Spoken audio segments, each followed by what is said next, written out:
বাড়ির আশেপাশে আপনার বাড়ি সেবন করে, যারা মাদকের কারবারি করে, এই কমিটির লোকজনকে এখানে যারা উপস্থিত আছেন তাদেরকে তথ্য দিয়ে সহযোগিতা করবেন।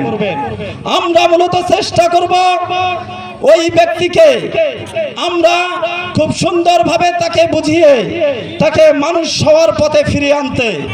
যদি তাদেরকে বিনিময়ে আমাদেরকে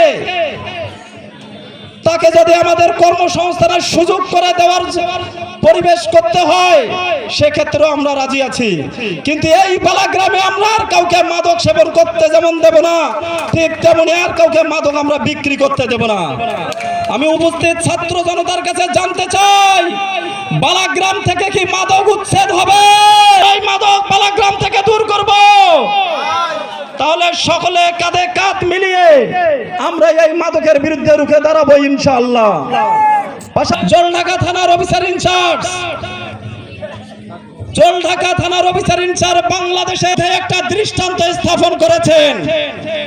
সেটা একটা টাঙ্গনমারি নামক বাজারের একটা গুদাম থেকে উনি 30টার মতো মোটরসাইকেল চোরাই মোটরসাইকেল উদ্ধার করেছিলেন।